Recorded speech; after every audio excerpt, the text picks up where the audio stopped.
민수기 16장 1절 2절 말씀 봉독합니다. 레위의 증손 고핫의 손자 이스라엘의 아들 고라와 루벤 자손 엘리압의 아들 다단과 아비람과 벨레스의 아들 오니 당을 짓고 이스라엘 자손 총회에서 택함을 받은 자 곧 회중 가운데서 이름 있는 지휘관 250명과 함께 일어나서 모세를 거스르니라. 아멘. 주보에 보면 그 논어에 있는 한 구절이 나옵니다. 논어에 이렇게 되어 있습니다. 군자, 주의불비, 소인, 비불주. 자, 이게 무슨 뜻이냐면 군자는 사람을 넓게 사기되 패거리를 짓지 않고, 소인은 패거리를 지을 뿐 사람을 넓게 사기지 않는다라는 그 말입니다. 공자가 한 말이죠. 공자가 했던 말이 뭐냐면 군자는 사람들을 넓게 사귄다라고 이야기합니다. 반면에 소인은 사람을 넓게 사귀지 않고 내 마음에 드는 사람 몇 사람들만 만난다라는 거죠. 그러니까 군자는 두루두루 원만하게 모든 사람들 다 만나지만 이 소인들은 패거리를 지으면서 무리를 지으면서 다닌다라는 거죠. 왜 이런 말을 하느냐? 오늘 성경에 그런 이야기가 나옵니다. 레위 자손 고라가 이제 패거리를 만들죠. 당을 만듭니다. 왜? 모세를 거스르기 위해서죠. 대적하기 위해서입니다. 자, 그런데 여러분, 이렇게 당을 만들고 무리를 만드는 것은 좋은 게 아닙니다. 소인이죠. 성경의 가르침과도 어긋납니다. 성경은 무리 짓기보다 두루두루 원만하게 모든 이들과 잘 지내고 화목하라고 말씀하고 있습니다. 로마서 12장 18절 말씀 우리 같이 한번 읽겠습니다. 시작. 할 수 있거든 너희로서는 모든 사람과 더불어 화목하라. 교회는 무리 짓지 않도록 해야 됩니다. 물론 낯을 가려서 사람들하고 잘 어울리지 못하고, 새신자들은 사람들하고 다 어울릴 수 없죠. 그럴 경우에는 이제 예외죠. 이제 그런 분들을 보면 우리가 먼저 다가가서 무리에 잘 흡수되도록 도와주어야 합니다. 하지만 그렇지 않음에도 불구하고 늘 비슷한 사람들끼리 만나고 다른 사람들하고 어울리지 않는 것은 문제가 생깁니다. 왜냐하면 이제 그런 분들끼리 똘똘 뭉치고 세력을 형성하고 텃세를 부리고 배타적인 성향을 띠게 되죠. 그래서 다른 사람들이 들어오지 못하게 합니다. 어떤 교회는 새가족 오는 걸 원치 않는다고요. 왜? 지금 우리끼리 모여서 너무 행복하고 즐거운데 자꾸 낯선 사람들이 들어오는 것을 원치 않는다라는 거죠. 교회가 아닙니다. 교회는 계속해서 복음을 전하고 예수님 믿는 사람들이 늘어나야 하는데 자기들끼리만 똘똘 뭉쳐 있으면 그 교회는 결국 문 닫게 된다라는 거죠. 자, 그리고 이렇게 무리를 짓고 당을 짓다 보면 반드시 갈등이 생깁니다. 자, 빌립보 교회가 그랬습니다. 빌립보 교회에 이제 두 세력이 있었습니다. 여자분들이었어요. 우리 제1여전도 회장하고 제2여전도회 회장 같은데 이분들이 힘겨루기를 합니다. 교회에서. 그래서 교회가 굉장히 어려워졌습니다. 빌립보 교회가. 그래서 이제 바울이 이제 그 교회에 권면을 합니다. 자, 빌립보서 4장 2절 말씀 제가 읽습니다. 유오디아를 권하고 순두개를 권하노니 주 안에서 같은 마음을 품으라. 두 권사 그만 좀 싸우고 한 마음이 되라고 합니다. 왜? 교회가 시끄럽다라는 거죠. 제가 지난 교회에서 이제 행정 목사가 되었습니다. 위에 선임들 다 나가고 행정 목사가 딱 되었을 때 담임 목사님 저를 부르셨어요. 그러더니 김 목사한테 할 말이 있다고. 그래서 어떤 말씀을 하셨냐면 이제 우리 그 교회의 권사님의 세력에 대해서 말씀을 해주셨어요. A 권사가 있고 B 권사가 있고 C 권사가 있는데 절대 치우치면 안 된다고. 치우치지 말고 오해 사지 않도록 지혜롭게 잘 대처해야 됩니다. 아니면 교회가 시끄러워지니까 꼭 명심하라고 그 말씀을 해주셨습니다. 그게 무슨 뜻인지 이해가 갑니다. 이제 이 A라는 권사님하고 굉장히 친해지면 이 B라는 권사님이 가만히 안 있는다라는 거죠. 그러니까 조심해야 한다라는 겁니다. 여러분, 이렇게 무리를 짓다 보면 이런 문제가 생긴다라는 거죠. 그리고 무리를 짓다 보면 반드시 누군가를 비난하고 욕하게 되어 있어요. 그런데 보통 무리를 칠 때는 자기랑 성향이 비슷한 사람끼리 모이거든요. 그 사람들끼리 모여서 어떤 사람을 판단하고 비판할 때 그것이 맞느냐, 틀릴 경우가 더 많다라는 겁니다. 왜냐하면 비슷한 사람들끼리 모여 있으니 의견이 비슷합니다. 대신 그들의 의견은 굉장히 주관적이죠. 자기들만 옳다고 생각하는 것이 다른 사람들은 수용할 수 없는 것들입니다. 그것을 주장하고 사람들을 비난하다 보면 이제 그때부터 문제가 생긴다라는 거죠. 그래서 여러분 절대 무리 지으면 안 됩니다.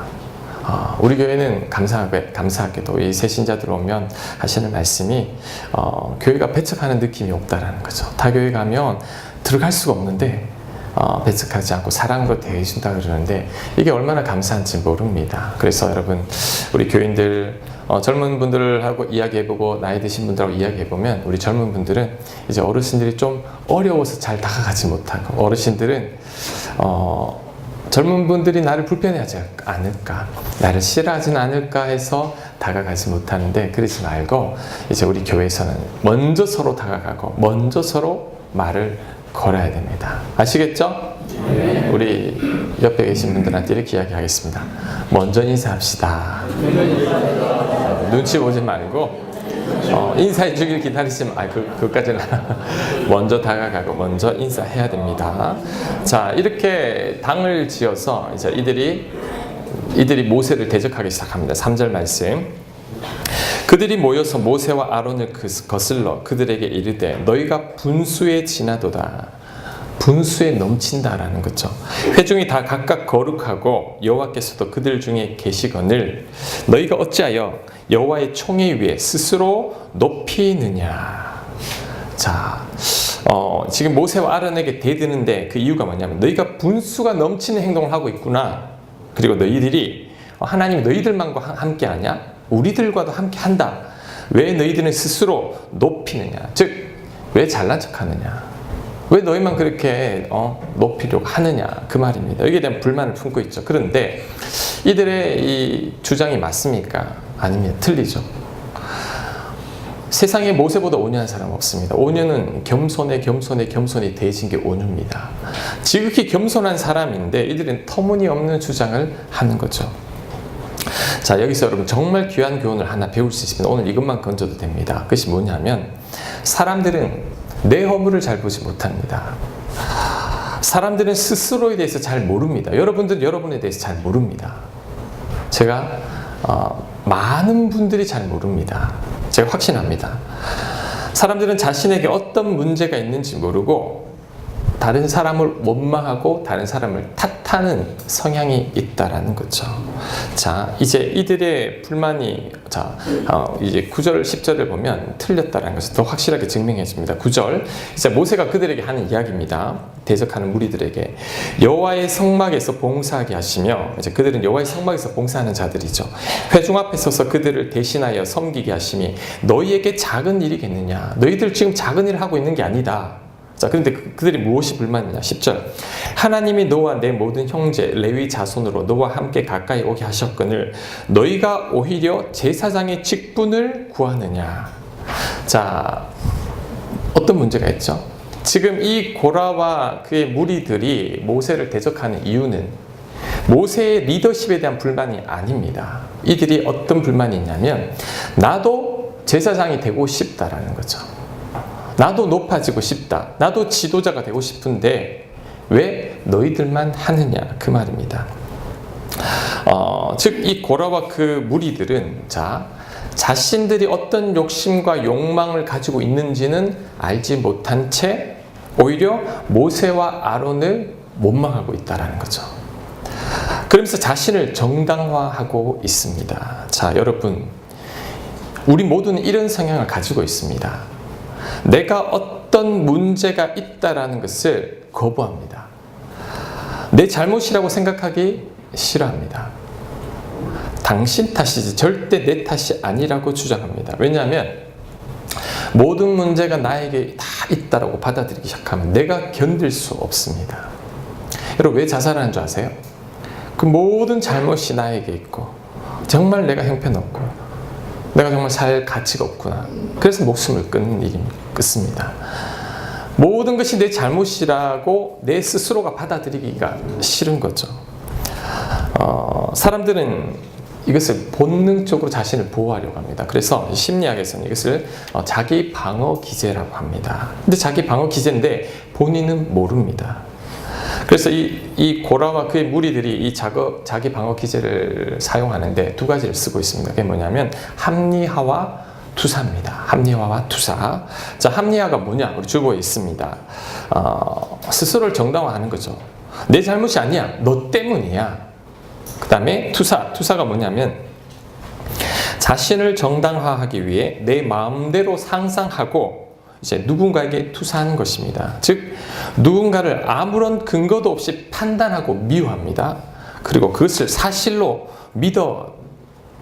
믿어버리는 겁니다. 자, 예를 들면 우리 여기 제 앞에 정명희 집사님이 계시는데 제가 상상을 합니다. 우리 정 집사님은 나쁜 사람이야. 근거도 없이. 그리고 그것을 진짜로 믿어버린다는 거예요. 이게 투사입니다. 투사.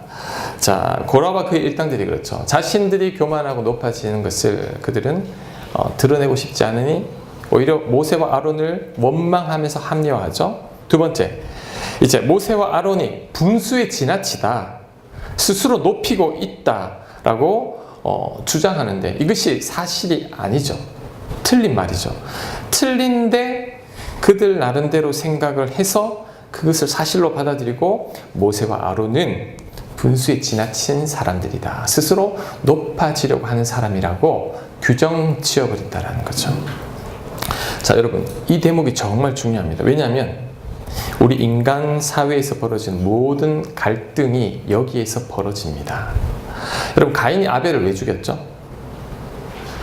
시기하고 질투했기 때문이죠. 그런데 나는 시기하고 질투하는 못난 사람이냐? 인정하고 싶을까요?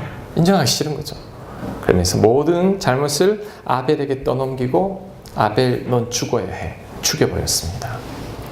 유다가 향유옥밥 깨트린 여인이 300데나리온이나 되는 그 옥합을 깨트릴 때 그 여인을 막 욕합니다. 그 돈으로 가난한 사람을 도와야지 왜 그렇게 낭비하냐고. 성경은 이렇게 이야기하죠.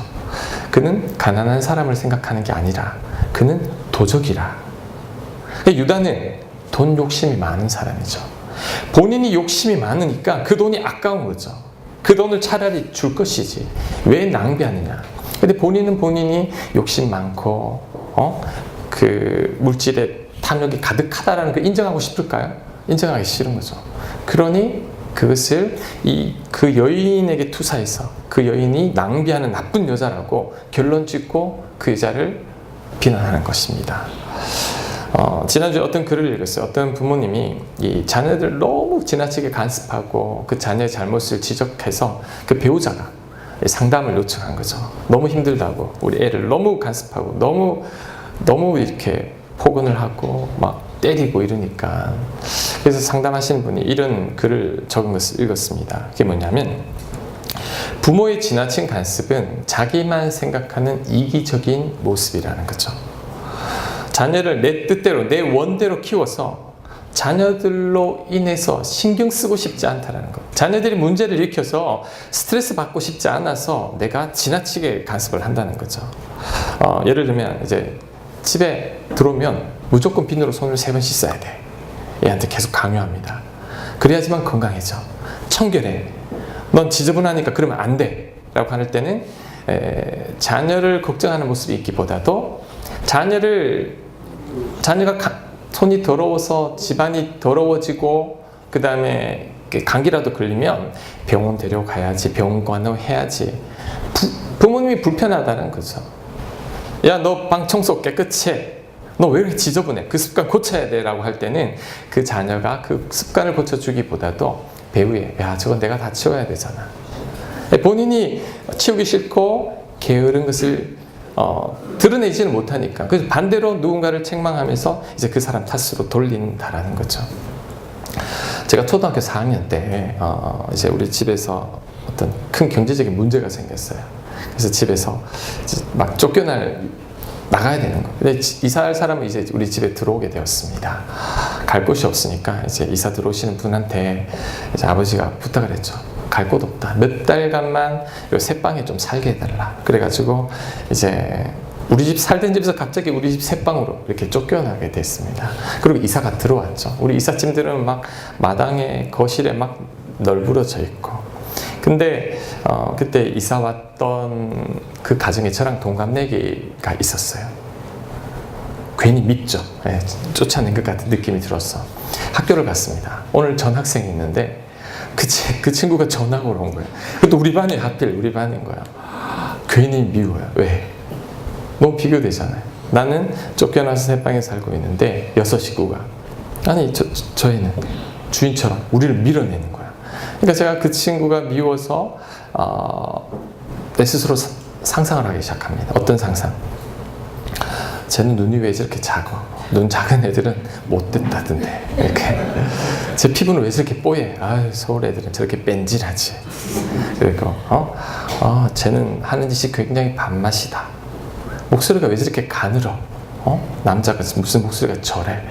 속으로 막 여러 가지 이유를 하면서 걔를 나쁜 애로 만들어 버렸습니다. 걔는 이제 서울에서 전화 왔는데 아는 사람은 없고 같은 반에 내가 있으니까 저한테 자꾸 다가오는 거예요. 다가오면 저는 화를 내고 밀어내고 싫다 그러고 소리 막 지르고 막 그랬었어요. 그런데 좀 지내다 보니까 그 애가 진짜 착한 애였어요. 그래서 나중에 정말 친해졌습니다. 언제부터 친해졌냐면 내 스스로 투사하지 않게 됐죠. 내 스스로 소설을 안 썼죠. 쟤는 정말 착하구나. 내 생각이 잘못됐구나. 내 스스로 생각하고 판단한 게 틀렸다라는 거죠. 자, 여러분, 그 친구의 문제입니까? 저의 문제입니까? 내 문제라는 거죠. 내 문제인데 내가 그 친구의 열등감을 느끼고 그런 모습이 싫어서 그 친구를 나쁘다라고 평가하고 실제로 나쁜 애로 만들어버리는 거예요. 내 스스로. 그리고는 지나가는 친구들한테도 쟤 나쁘다고, 쟤 눈보라고, 얼마나 못되게 생겼냐고 이렇게 욕하고 다녔다라는 거죠. 근데 그것은 결국 저의 문제였다라는 것입니다. 제가 이 말씀을 드리는 이유는 지금 혹시 여러분들 가운데 누가 밉습니까? 원망스러우세요? 그 사람 때문에 여러분의 약점이 들키지는 않았는지 한번 살펴보라는 것입니다. 그 사람이 여러분의 아픈 상처를 건드렸기 때문일 수도 있습니다. 대부분의 이 미움 배후에는 내가 미처 깨닫지 못한 나의 컴플렉스가 숨어 있다는 거죠. 우리 스카펙의 거짓의 사람들이라는 책이 있습니다. 제가 15년 전쯤에 읽었는데 책을 읽어보니까 또 느낌이 달랐습니다. 자, 그 책에는 이제 사람들이 거짓으로 똘똘 뭉쳐서 인생을 살아간다라고 이야기합니다. 거짓으로 똘똘 뭉쳐서 대다수 사람들은 자신에게 문제가 있음을 깨닫지 못하고 다른 사람들을 원망하며 산다는 것이죠. 그래서 나의 허물을 인정하기 싫어서 남들을 미워하며 살아간다는 거죠. 스스로에게 속으면서 거짓된 삶을 진짜로 착각하면서 살아간다는 거죠. 누가? 저와 여러분이. 누가? 우리가 그렇게 거짓된 인생을 살아가고 있으면서 우리는 그것을 깨닫지 못하고 스스로를 옳게 여기고 다른 사람들을 판단하고 정죄하면서 살아간다는 거죠. 특히 여러분 신앙생활을 오래 한 사람들이 이럴 가능성이 더 크다고 합니다. 왜냐하면 이 종교로 자신을 포장하기 때문이죠. 우리 소크라테스가 이런 말을 했죠. 너 자신을 알아라 했는데 예수님을 만나고 하나님 알고 나니까 이 말이 정말 진리입니다. 왜? 너 자신을 알라고 했는데 우리 자신을 제대로 아는 사람이 없습니다. 제가 장담하는데 여기 앉은 이 많은 분들 가운데 나의 진짜 모습을 제대로 아는 사람들은 많이 없습니다. 거짓된 나를 진짜 나로 믿고 살아가는 사람들이 더 많다라는 거죠. 그래서 여러분 진짜 은혜가 무엇이냐? 진짜 은혜가 무엇이냐면 나의 진짜 모습을 깨닫는 것. 이게 진짜 은혜입니다. 내가 어떤 사람인지, 내가 부족함이 무엇인지, 내 문제가 어떤 게 있는지를 정확하게 잘 아는 것이 진짜 은혜인데 이것을 모르고 살아가는 사람들이 너무나 많다라는 거죠. 그래서 책 제목이 거짓의 사람들이라는 거죠. 거짓으로 인생을 살아가면서 일평생 그렇게 살다가 죽기까지 본인이 그렇다라는 것을 모르고 살아간다는 거죠.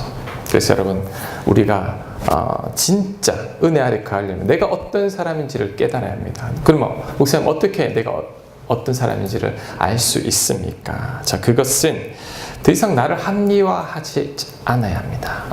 내가 자꾸 합리화하고 있구나. 내가 게으르구나. 내가 이런 문제가 있구나. 내가 이런 이중적인 모습이 있구나. 그 모습들을 자꾸 보면서 합리화하지 않아야 됩니다. 그 다음에 투사하면 안 됩니다. 사람들은 자꾸 누군가에게 투사해서 원망하고 미워합니다. 그 사람 탓으로 돌려야지만 내가 견뎌낼 수 있기 때문이죠. 이런 것들을 자꾸 버려야 합니다. 특별히 여러분들 가운데 미워하는 사람들이 많을수록, 그리고 못마땅한 사람들이 많을수록, 인간관계에서 많은 갈등과 어려움이 있는 사람일수록 나에게 문제가 있을 가능성이 더 크다라는 거죠. 어떤 분들은 세상 모든 사람들이 다 이상하답니다. 본인이 이상한 줄 모르고 자신의 허물을 자꾸 돌아보고 자꾸 반성해야 됩니다. 이것을 위한 가장 좋은 방법이 성경 말씀입니다. 성경 말씀을 통해서 자꾸 만나다 보면 내 진짜 모습을 들여다보게 되죠. 그래서 성경은 거울이죠. 그 거울을 쳐다보면 내가 얼마나 부족한지, 내가 얼마나 사랑이 없는지, 내가 얼마나 상처 많은 인생인지를 깨닫게 됩니다. 자, 그때 보이는 게 있습니다. 뭐가 보이냐? 그때 십자가가 보입니다. 이전에는 십자가가 필요 없었는데 내 진짜 모습을 발견하고 나면 나는 죄덩어리입니다. 죄인 중에 죄인이죠. 어떻게 알아? 나를 도와줄 분은 예수님밖에 없구나. 그때 깨달아지고 그때 믿어지기 시작합니다. 자, 예수님께서 십자가에 못 박힌 것은 장로님을 위해서가 아니라 나를 위해서구나. 나같이 못난 죄인을 위해서 예수님께서 십자가에 못 박히셨구나. 그때 깨달아지고 그때 믿어지기 시작합니다. 그리고 이 찬양을 저절로 부르게 됩니다. 이 벌레 같은 날 위해 주 보혈 흘렸네. 그러면서 통곡하게 됩니다. 십자가 앞에서. 여러분, 모든 사람은 이 과정을 거쳐야 됩니다. 크리스찬들은. 베드로도 거칩니다. 베드로는 스스로가 굉장히 잘난 사람인 줄 알았죠. 내가 수지자인데, 최고인데. 그러다가 그가 예수님을 3번 부인하고 나 겁쟁이구나. 나는 정말 못난 사람이구나. 그때 깨닫고 예수님이 왜 이 땅에 오신 줄 알게 되죠. 그때 그 인생이 변하게 됩니다. 자, 사도 바울, 굉장한 열심과 열정으로 가득한 사람이죠. 그는 얼마나 열심히 주의 일을 했는지 모릅니다. 자, 그런데 이 바울은 이 열등감과 컴플렉스 투성이죠. 그것을 어떻게든지 커버해보고자 열심으로 그가 주의 일을 했던 거죠. 나중에 그가 그것을 깨닫죠. 그 말년에 그는 스스로 어떻게 평가하냐면 나는 죄인 중에 괴수입니다. 왜? 내가 제일 나쁘다라는 거죠. 죄인 중에서도 가장 나쁜 사람이 바로 나라는 것입니다. 이것이 바로 직면이죠. 이것을 경험해 봐야지만 우리의 진짜 모습을 보게 됩니다. 그래서 여러분, 의로운 사람들, 나는 아무런 문제가 없는 사람들은 십자가가 필요 없습니다. 하지만 죄인들, 부족한 사람은 십자가 없으면 못 삽니다. 그 십자가만이 나의 모든 죄를 용서하고 하나님께 나아가게 하기 때문이죠. 이런 직면을 한번 내 스스로의 모습을 한번 깨닫고 나면 여러분 어떻게 되냐면 사람들이 믿지 않습니다. 왜요? 그전에는 다 그 사람 잘못이고 그 사람 탓이었는데 내가 나의 진짜 모습을 돌아보고 나니 그 사람 탓이 아닌 거죠. 내 허물이죠. 내가 부족했기 때문이죠. 그 사람이랑 나는 다를 게 없구나. 아니, 그 사람이 어떻게 보면 나보다 더 낫구나. 이것을 깨달아지는 겁니다. 그래서 진짜 내 모습을 경험하지 않은 자들은 갈등이 있어도 그 갈등을 푼다 해도 또 다른 갈등이 또 생깁니다. A라는 사람과 갈등이 있었으면 이제 B라는 사람, C라는 사람, D라는 사람 계속 옮겨갑니다. 가는 곳마다 갈등을 일으키고 이제 그 사람과 설사 화해했다가 할지라도 나중에는 또 다른 문제를 일으키게 되죠. 왜? 근본적으로 내가 바뀌지 않았기 때문이죠. 모든 원인이 다른 곳에 있기 때문에 그 사람들을 원망하고 탓하기만 되죠. 하지만 진짜 내 모습을 직면하면 십자가 앞에 통곡하게 되어 있습니다. 이렇게 내가 거짓투성이었구나. 이런 이중인격자였구나. 내가 이렇게 못난 자였구나. 그때 예수님의 사랑이 필요하고 그 십자가 사랑이 필요하면서 자 울게 되고 하나님 은혜를 구하게 됩니다. 그러고 나면 세상이 보는 눈이 달라집니다. 야, 이렇게 아름다운 세상, 이렇게 귀한 사람들이 많은데 내가 그것을 알지 못했구나, 이렇게 되는 것입니다. 자, 여러분, 거짓된 인생에서 벗어나야 됩니다. 그러기 위해서 자꾸 합리화하지 않고 그 다음에 투사하지 아니하고 나의 모습을 바라봐야 합니다. 말씀을 통해, 예배를 통해 계속해서 나를 돌아보면서 진짜 나의 모습을 만나시기 바랍니다. 그때 자, 여러분, 인생이 확 달라집니다. 자, 어쨌든 이 거짓의 사람들 고라 일당으로 인해서 이 모세가, 아론이 공경에 처했죠.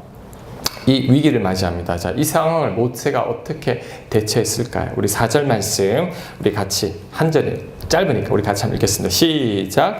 모세가 듣고 엎드렸다가, 자, 엎드렸다가, 제가 어제 묵상글에도 보냈죠. 엎드린 이유는 자, 기도하기 위함이죠. 우리 지난주일 설교 기억납니까? 이제 10명의 정탐꾼이 이제 모세를 대적하려고 했을 때 어떻게 했죠? 모세와 아론은 백성들이 막 대적했을 때 하나님 앞에 엎드렸습니다. 하나님께서 풀어나가 주셨죠. 오늘도 하나님 앞에 엎드립니다. 자, 이것을 볼 때, 자, 여러분 인생에 문제가 있다면 어떻게 해야 되죠? 엎드려야 됩니다. 여러분 모세처럼 사람들 때문에 힘듭니까? 어떻게 해야 되죠? 엎드려야 합니다. 하나님 앞에 엎드려야 됩니다. 자, 저를 한번 보십시오. 지난 수요일 날 우리 오후에 어떤 한 분이 이제 교회를 찾아오셨어요. 이 교회를 찾아오셨는데 이분이 이 교회를 둘러보더니 교회를 너무 마음에 들어 했어요. 야, 이 너무너무 좋은 장소다, 이렇게 하는데 제가 느낌에 땅 보러 온 분이었습니다. 그러면서 이렇게 텃밭도 보고 이 앞에 보면서 이 전체를 다 마음에 들어 하는 거예요. 그래서 나보고 목사님이세요? 네. 그러니까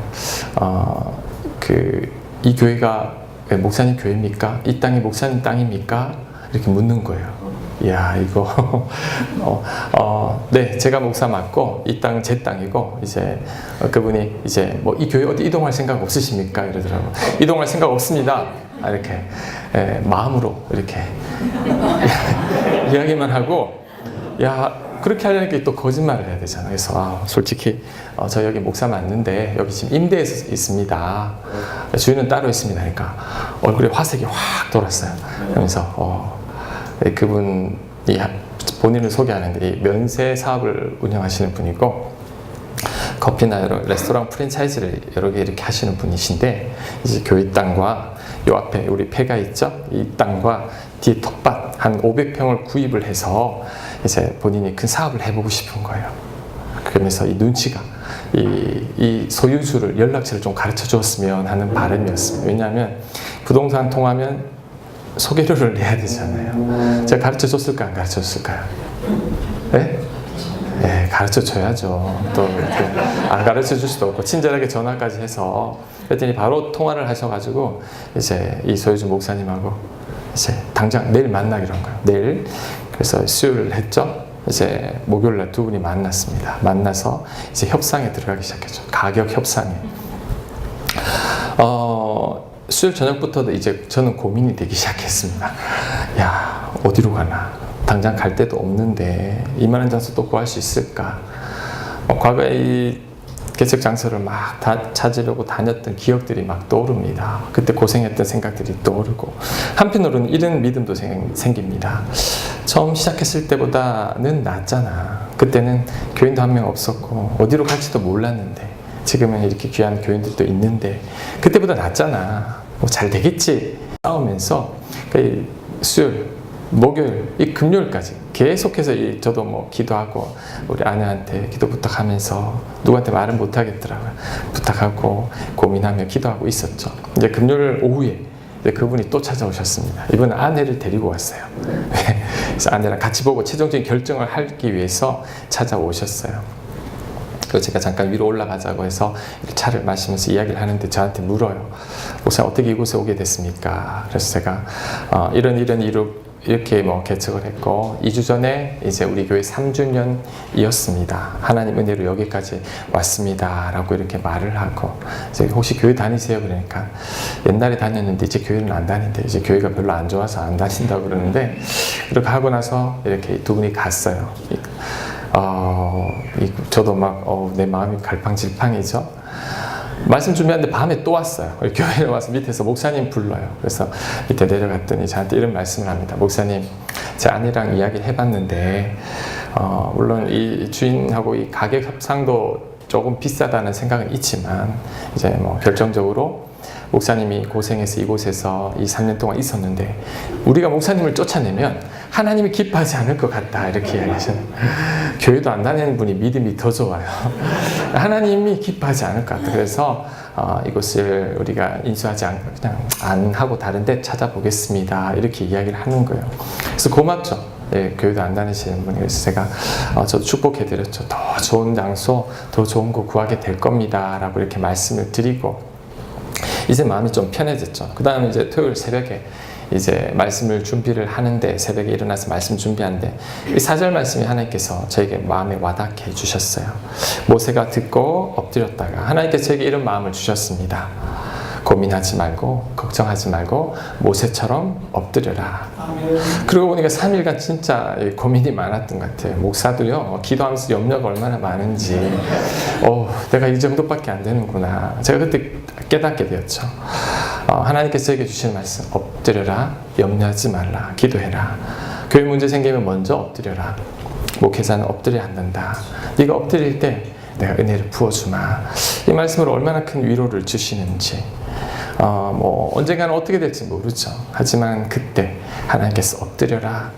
교인들과 함께 엎드려라. 그때 하나님께서 은혜를 베풀어 주시리라는 그런 마음을 주셨습니다. 여러분 오늘 말씀 모세가 듣고 엎드렸다가 너무 얼토당토한 소리를 하고 있음에도 불구하고 모세는 하나님 앞에 먼저 엎드립니다. 자, 8절, 9절, 10절은 모세가 엎드리고 난 후에 생긴 일입니다. 그가 하나님께 엎드렸더니 하나님께서 그에게 어떻게 대처해야 하는지 어떤 말을 해야 하는지 하나님께서 그에게 지혜를 주신 거죠. 그래서 엎드렸더니 하나님께서 해결해 주셨다라는 거죠. 여러분 앞에 문제가 있습니까? 어떻게 해야 되죠? 엎드려 기도하면 됩니다. 무엇 때문에 힘듭니까? 자, 그 문제 붙들고 하나님께 기도해야 됩니다. 우리 연약하지 않습니까? 그러니 기도해야 됩니다. 말씀을 준비하는데 우리 주는 완전합니다라는 그 찬양이 생각이 났습니다. 그 가사가 떠올랐죠. 자, 주여 우린 연약합니다. 연약하죠. 우린 오늘을 힘겨워합니다. 여러분 오늘 하루 힘겹게 살고 있습니다. 주 뜻 이루며 살기엔 부족합니다. 우리 부족하죠. 우린 연약합니다. 주여 우린 넘어집니다. 우리 맨날 넘어지잖아요. 오늘 하루 또 실수합니다. 어제도 실수했잖아요. 주의 긍휼을 구하는 죄인입니다. 내 모습에 눈을 뜬 거죠. 나는 연약하고 부족하고 잿덩어리에 하나님 없이는 도저히 살아갈 수 없는 정말 주님의 긍휼이 필요한 죄인입니다. 그가 깨닫게 됐죠. 그랬더니 우린 주만 바라봅니다. 이게 기도입니다. 주님만 의지합니다. 주만 바라봅니다. 그 밑에 보면 주님만이 길이오니 주님만이 길입니다. 우린 그 길 따라갑니다. 그날에 우리를 이루실 주는 완전합니다. 주는 완전하지만 우리는 부족하죠. 그러니 우리가 완전하신 주님 앞에 매달리고 엎드리고 그분의 은혜를 구할 때 우리의 부족함은 하나님의 완전함으로 채워주신다는 그 찬양의 고백인데 이 찬양을 듣는데 얼마나 그 은혜가 되었는지 모릅니다. 자, 여러분 우리 정말 연약하고 부족하고 넘어지고 실수하는 존재입니다. 오늘 하루도 버티기가 힘들죠. 자, 이것이 우리들의 진짜 모습입니다. 자, 여러분 강한 척, 의로운 척, 착한 척 그만해야 됩니다. 주의 긍휼이 필요한 죄인이 바로 우리들이라는 거죠. 은혜 아니면 한순간도 살아갈 수 없는 우리들입니다. 자, 여러분의 부족함을 고백하고 하나님 내 참모습을 보게 해주십시오 라고 하나님의 은혜를 구할 때 자, 여러분이 진짜 모습을 보게 될 때 그때부터 여러분에게 치유가 일어나기 시작하고 그때부터 하나님의 은혜가 몰려오기 시작하고 그때 십자가가 보입니다. 그때 여러분 인생이 완전히 바뀌는 거죠.